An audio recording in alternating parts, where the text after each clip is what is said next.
चील समोसे बना रहा था और टूनी चिड़िया पेड़ पर बैठकर सब कुछ देख रही थी।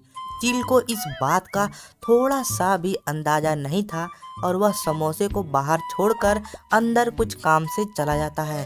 तभी टूनी चिड़िया उड़ते हुए आती है और एक समोसा लेकर वहां से भाग जाती है।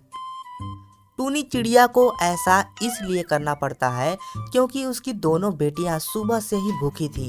टूनी चिड़िया को कहीं भी खाना नहीं मिल रहा था, इसलिए उसे चील के दुकान से लेना पड़ा।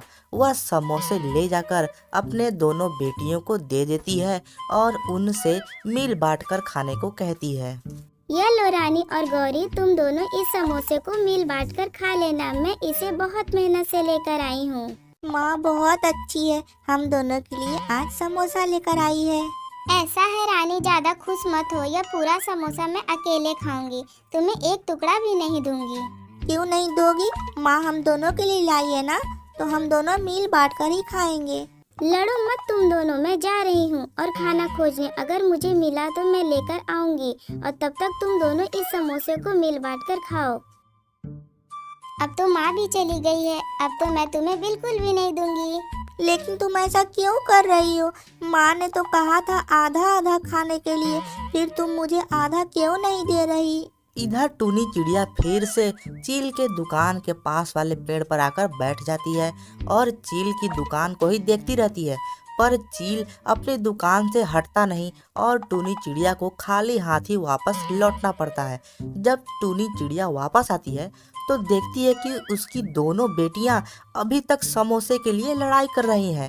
यह देखकर टूनी चिड़िया बहुत गुस्सा हो जाती है और कहती है, तुम दोनों अभी तक लड़ाई कर रही हो?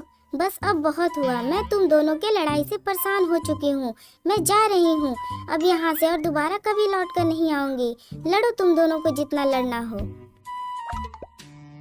सिर्फ तुम्हारे वजह से माँ हम दोनों को छोड़कर चली गई। मैं तुमसे कभी बात नहीं करूँगी, तुम बहुत गंदी हो। अब यह समोसा तुम ही खाओ, मैं नहीं खाऊंगी।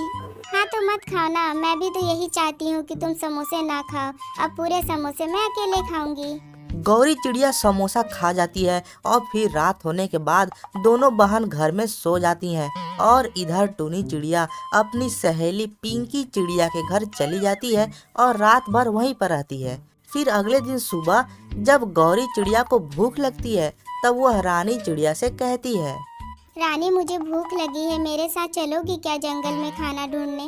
भूख तो मुझे भी लगी है, लेकिन मैं तुम्हारे साथ नहीं जाऊंगी। तुम तो वहाँ पर भी मुझसे लड़ाई करोगी। तुम जंगल के एक तरफ जाओ और मैं दूसरी तरफ जाऊंगी।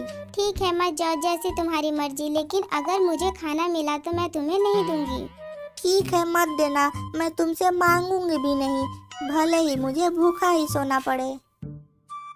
रानी चिड़िया जंगल में खाना खोज रही थी, तभी टूनी चिड़िया उसके पास आ जाती है और उसे खाना दे देती है।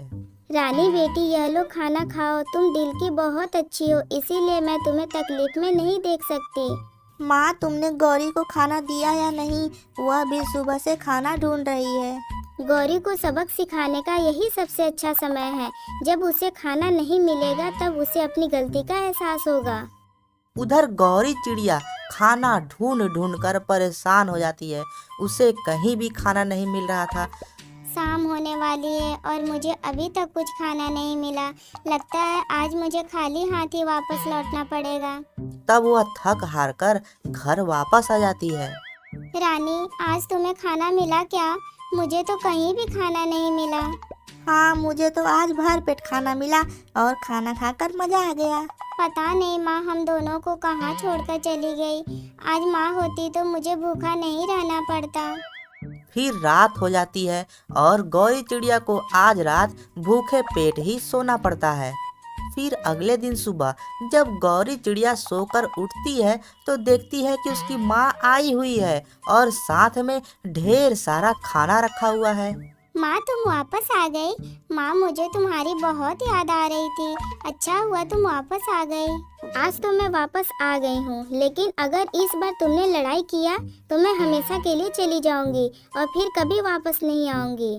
नहीं माँ, अब मैं कभी लड़ाई नहीं करूंगी। मुझे समझ आ गया है, मैंने जो कुछ भी किया बहुत गलत था, मुझे माफ कर दो।